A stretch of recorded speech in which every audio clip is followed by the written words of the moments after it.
Hi friends, ഇന്നത്തെ പുതിയ വീഡിയോയിലൂടെ നമ്മൾ നോക്കാൻ പോകുന്നത് ഫേസ് എങ്ങനെ സിമ്പിളായിട്ട് വരയ്ക്കാമെന്നാണ്. അതിനായിട്ട് നമ്മളിപ്പോൾ 2Bയും 6Bയും പെൻസിൽ എടുക്കുന്നുണ്ട്. അതിനുശേഷം ഒരു നൈഫും എടുക്കുന്നുണ്ട്. ഓക്കെ, അപ്പോൾ നമുക്ക് നേരെ വീഡിയോയിലേക്ക് പോകാം. ആദ്യം തന്നെ 2 വൃത്തം വരയ്ക്കണം. നമ്മളിപ്പോൾ ഒരു ഗേളിൻ്റെയും ബോയുടെയും ഫേസാണ് വരയ്ക്കുന്നത്. അതുകൊണ്ട് തന്നെ 2 വൃത്തം വരയ്ക്കണം. അതിനുശേഷം അതിനെ കൃത്യം നടുവിലൂടെ 2ആയിട്ട് ഡിവൈഡ് ചെയ്യണം. ഓക്കെ, അതിനുശേഷം വൃത്തത്തിൻ്റെ മുകൾ പാർട്ട് 2 വൃത്തത്തിലും ചെറുതായിട്ടൊന്ന് ഡിവൈഡ് ചെയ്ത് മാറ്റണം. അതിനുശേഷം താഴെയും ഒരു ലൈനിട്ട് ഒരു സ്പേസ് ഉണ്ടാക്കണം. അതിനുശേഷം ആ സ്പേസിനെ 2ആയിട്ട് പോയിൻ്റ് ചെയ്ത് ഡിവൈഡ് ചെയ്യുക. അതിൽ ഡിവൈഡ് ചെയ്ത ഒരു ഭാഗത്തിൻ്റെ അളവ് കൃത്യമായിട്ട് എടുത്ത് താഴോട്ട് മാറ്റിയതിന് ശേഷം അവിടെ പോയിൻ്റ് ചെയ്തിട്ട് വീണ്ടും ഒരു ലൈൻ കൊണ്ട് അവിടെയും ഒരു പാർട്ട് ഉണ്ടാക്കിയെടുക്കണം. അവിടെ നമുക്ക് കൃത്യം ഇപ്പം 3 പാർട്ട് കിട്ടിക്കാണും, ഒരേ അളവിലുള്ള 3 പാർട്ട്. ഓക്കെ, അതിനുശേഷം നമ്മൾ അതിൻ്റെ സെക്കൻഡ് പാർട്ടിലെ വൃത്തത്തിൻ്റെ പകുതിയിൽ നിന്നും താഴത്തെ പോയിന്റിലേക്ക് ഒരു യു വരച്ച് കൊണ്ടുവരുന്നുണ്ട്. ഒരു യു ഷേപ്പ് നമ്മൾ വരച്ച് കൊണ്ടുവരുന്നുണ്ട് താഴേക്ക്. അതായത് സെക്കൻഡ് പാർട്ടിലെ വൃത്തത്തിൻ്റെ ഭാഗത്ത് നിന്നും താഴേക്ക് കൊണ്ടുവന്ന് ആ പോയിന്റിലേക്ക് ഒരു യു കൊണ്ടുവന്ന് ചേർക്കുന്നുണ്ട്. ഓക്കെ, അതിപ്പോൾ മുഖത്തിൻ്റെ താടിയാണ് നമ്മൾ വരച്ചത്. താടിയുടെ ഷേപ്പാണ് യു ഷേപ്പിലൂടെ നമ്മൾ വരയ്ക്കുന്നത്. ഓക്കെ, അതിനുശേഷം നമ്മൾ വരയ്ക്കാൻ പോകുന്നത് കണ്ണാണ്. കണ്ണ് വരയ്ക്കുന്നത് 2ാമത്തെ ലൈനിൽ നിന്നാണ്. അതായത് മുകളിൽ നിന്ന് 2ാമത്തെ ലൈനിലാണ് നമ്മൾ കണ്ണ് വരയ്ക്കാൻ പോകുന്നത്. ഓക്കെ, ആദ്യമായിട്ട് ആ ലൈനിൽ നമ്മൾ ഒരു പുരികം വരയ്ക്കുന്നുണ്ട്. പുരികത്തിന് താഴെയായിട്ട് തന്നെ കണ്ണും വരയ്ക്കുന്നുണ്ട്. നമ്മൾ ആദ്യം പറഞ്ഞ പോലെ തന്നെ ഇത് ഫേസിൻ്റെ ഔട്ട്ലൈൻ മാത്രമാണ്, നമ്മൾ ഷെയ്ഡ് ചെയ്യുന്നില്ല. ജസ്റ്റ് ഒരു ഔട്ട്ലൈൻ എങ്ങനെ ക്ലിയർ ആയിട്ട് വരയ്ക്കാം എന്നാണ് നോക്കുന്നത്. ഓക്കെ, അപ്പോൾ ആദ്യത്തെ ചിത്രത്തിൽ നമ്മൾ ആണും 2ാമത്തേൽ ഒരു പെൺകുട്ടിയാണ് നമ്മൾ വരയ്ക്കുന്നത്.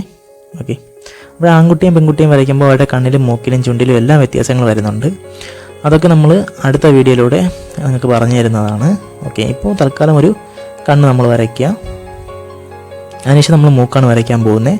മൂക്ക് വരയ്ക്കുന്നത് ആ വൃത്തത്തിൻ്റെ പാർട്ടിലാണ്, അതായത് വൃത്തം തീരുന്ന ആ ഭാഗത്തിലാണ് നമ്മൾ മൂക്ക് വരയ്ക്കുന്നത്. അതായത് 3ാമത്തെ ലൈനിൽ, അതായത് മുകളിൽ നിന്ന് 3ാമത്തെ ലൈനിലാണ് നമ്മൾ മൂക്ക് വരയ്ക്കുന്നത്. അതിനുശേഷം നമുക്ക് വരയ്ക്കുന്ന ചുണ്ടാണ്. അപ്പോൾ ചുണ്ട് വരയ്ക്കാനായിട്ട് ഏറ്റവും താഴത്തെ പാർട്ടിൽ നമ്മൾ അതിന് വീണ്ടും നടുവിലൂടെ ഒരു ലൈൻ ഇട്ടതിന് ശേഷം അവിടെ നമ്മൾ ചുണ്ട് വരയ്ക്കുന്നുണ്ട്. ചുണ്ടിൻ്റെ അവസാനിക്കേണ്ടത്, അതായത് 2 ഭാഗം അവസാനിക്കേണ്ടത് കൃഷ്ണമണിയുടെ ആ ലെവലിലാണ്. ഓക്കെ, അതേ ഒരു അളവിലാണ്, കൃഷ്ണമണിയുടെ അളവിലാണ് തീരാറുള്ളത്. അതുപോലെ ഇപ്പുറത്ത് നമ്മൾ വരയ്ക്കുന്നുണ്ട്. അതിനുശേഷം നമ്മൾ വരയ്ക്കുന്ന ചെവിയാണ്. ചെവിയുടെ പ്ലേസ് എന്ന് പറയുന്നത് നമ്മൾ കണ്ണും മൂക്കും ആ 2 സൈഡിൽ വരുന്ന ലൈൻ, ആ ലൈനിൽ തൊട്ട് വരുന്ന രീതിയിലായിരിക്കണം നമ്മൾ ചെവി വരയ്ക്കാനുള്ളത്. ഇത്രയാണ് തന്നെ ഏകദേശം നമ്മുടെ ഫേസിൻ്റെ ഒരു ഔട്ട്ലൈൻ ആയിട്ടുണ്ട്. അതിനുശേഷം നമ്മൾ കഴുത്ത് വരയ്ക്കുന്നുണ്ട്. കഴുത്ത് വരയ്ക്കുന്നത് ചുണ്ട് വരയ്ക്കാനായിട്ട് നമ്മൾ ഡിവൈഡ് ചെയ്ത പാർട്ടിലെ ഒരു ലൈനിൽ നിന്നാണ് നമ്മൾ താഴേക്ക് കഴുത്ത് വരയ്ക്കുന്നത്. ഓക്കെ, അടുത്താണ് ഏറ്റവും ഇമ്പോർട്ടൻ്റ് ആയ ഭാഗം നമ്മുടെ ഹെയർ വരയ്ക്കുന്നത്. ഹെയർ വരയ്ക്കുന്നതിലൂടെയാണ് ആ വ്യക്തിയുടെ പ്രായം, അതുപോലെ തന്നെ ആ വ്യക്തിയുടെ രീതി, ക്യാരക്ടറൊക്കെ നമുക്ക് ഒരു ചിത്രത്തിലൂടെ മനസ്സിലാവുന്നത്. ഓക്കെ, അപ്പോൾ ആണാണോ പെണ്ണാണോ എന്ന് നമുക്ക് മനസ്സിലാവുന്നതും അതിലൂടെ തന്നെയാണ്. ആദ്യം നമ്മൾ ഏതെങ്കിലും ഒരു ഇഷ്ടപ്പെട്ട ഹെയർ സ്റ്റൈൽ വരയ്ക്കുക. ഞാനിപ്പോൾ ഏറ്റവും സിമ്പിളായ ഹെയർ സ്റ്റൈൽ ബോയ്ക്ക് വരച്ച് കഴിഞ്ഞു. അതുപോലെ തന്നെ നമ്മൾ ഗേളിന് ഏറ്റവും സിമ്പിളായിട്ടൊരു ഹെയർ സ്റ്റൈൽ ഇപ്പോൾ വരയ്ക്കുന്നുണ്ട്. അപ്പോൾ നെക്സ്റ്റ് വീഡിയോയിൽ നമ്മൾ ഈ ഫേസിൽ തന്നെ, അതായത് ഈ ഗേളിൻ്റെയും ബോയിൻ്റെയും ഫേസിൽ തന്നെ നമ്മൾ എങ്ങനെ ഫേസ് ഷെയ്ഡ് ചെയ്യാമെന്ന് പഠിപ്പിക്കുന്നുണ്ട്. ഓക്കെ, അതിനുശേഷം നമ്മളെല്ലാം ഒന്ന് മായ്ച്ച് കളയുക, എറേസ് ചെയ്ത് കളയുക. അത് വേറൊന്നും കൊണ്ടല്ല, ഈ ലൈനൊക്കെ മാറി അടുത്ത് നമുക്ക് ഔട്ട്ലൈന് ഒരു 6B പെൻസിലിട്ട് ക്ലിയർ ആയിട്ട് വരച്ചെടുക്കാൻ വേണ്ടിയാണ്. അപ്പോൾ നമ്മൾ 6B പെൻസിൽ വേണമെങ്കിൽ നമുക്ക് ഉപയോഗിക്കാം. ഷെയ്ഡ് ചെയ്യുന്നതിന് മുമ്പ് ഔട്ട്ലൈൻ വരയ്ക്കുന്നതാണ് 2B ഇട്ട് വരയ്ക്കുന്നതായിരിക്കും നല്ലത്. എങ്കിൽ ഞാനിപ്പോൾ നിങ്ങൾക്ക് ക്ലിയർ ആയിട്ട് കാണാൻ വേണ്ടി 6B പെൻസിൽ ഉപയോഗിക്കുന്നുണ്ട്. ഓക്കെ, അപ്പോൾ നമ്മൾ ക്ലിയർ ആയിട്ട് ഔട്ട്ലൈൻ വരച്ചെടുക്കുന്നുണ്ട്. അതുപോലെ തന്നെ നമ്മൾ ഇപ്പുറത്ത് ഗേളിൻ്റെ ഫേസിലും നമ്മൾ ഔട്ട്ലൈൻ വരച്ചെടുക്കുന്നുണ്ട്. അപ്പോൾ നിങ്ങൾക്ക് ഈ വീഡിയോ ഇഷ്ടപ്പെടുന്നെങ്കിൽ തീർച്ചയായും ലൈക്ക് ചെയ്യുക. അതുപോലെ തന്നെ സബ്സ്ക്രൈബ് ചെയ്യാത്തവരുണ്ടെങ്കിൽ തീർച്ചയായും ഒന്ന് സബ്സ്ക്രൈബ് ചെയ്യുക. അതുപോലെ തന്നെ നിങ്ങളുടെ അഭിപ്രായങ്ങളും നിർദ്ദേശങ്ങളും കമൻ്റായിട്ട് രേഖപ്പെടുത്തുക. ഓക്കെ, അപ്പോൾ നമ്മൾ ഗേളിൻ്റെയും മൂക്ക്, കണ്ണ്, ചുണ്ട് എല്ലാം ക്ലിയർ ആയിട്ട് വരച്ചെടുക്കുന്നുണ്ട്.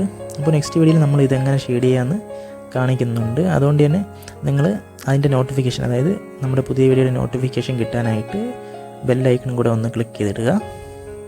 ഓക്കെ, അപ്പോൾ നമ്മൾ അപ്ലോഡ് ചെയ്യുന്ന പുതിയ വീഡിയോകൾ നിങ്ങളിലേക്ക് എത്തുന്നതാണ്. പക്ഷേ നമ്മൾ ഹെയറിൻ്റെ ഹെയർ സ്റ്റൈൽ എങ്ങോട്ടാണ് എന്നതനുസരിച്ച് മുടിയുടെ സ്ട്രക്ചർ ഒന്ന് വരച്ചിടുന്നുണ്ട്. ഓക്കെ, ഇതിപ്പോൾ കാണുന്ന ഡോട്ട് ലൈൻ ഇട്ട് നമ്മൾ എങ്ങനെയാണ് വരച്ചിരിക്കുന്നതെന്ന് ആദ്യം തൊട്ടേയുള്ള സ്റ്റെപ്പുകൾ നമ്മളൊന്ന് അടയാളപ്പെടുത്തി ഇട്ടിരിക്കുന്നതാണ്. അതിപ്പോൾ നിങ്ങൾ വീഡിയോ കാണുന്ന നിങ്ങൾക്ക് ഏറ്റവും കൂടുതൽ യൂസ്ഫുള്ളായിരിക്കും. അതുകൊണ്ടാണ് ഈ ഡോട്ട് ലൈൻ ഇട്ട് അത് കാണിച്ചിരിക്കുന്നത്. ഓക്കെ, അപ്പോൾ ഇത്രയാകുമ്പോൾ തന്നെ നമ്മുടെ വീഡിയോ ഏറെക്കുറെ ആയിട്ടുണ്ട്. ഓക്കെ, അപ്പോൾ അടുത്ത വീഡിയോയിൽ നമ്മളിത് എങ്ങനെ ഷെയ്ഡ് ചെയ്യാമെന്ന് കാണിക്കുന്നതാണ്. അതുപോലെ കണ്ണ്, ഹെയർ എങ്ങനെ ഷെയ്ഡ് ചെയ്യാമെന്ന് നമ്മൾ പഴയ വീഡിയോയിൽ പറഞ്ഞിട്ടുണ്ട്. എല്ലാവരും പോയി ഒന്ന് കാണുക. അപ്പോൾ നമുക്ക് നെക്സ്റ്റ് വീഡിയോ കാണുന്നവരേക്കും എല്ലാവർക്കും ബൈ ബൈ.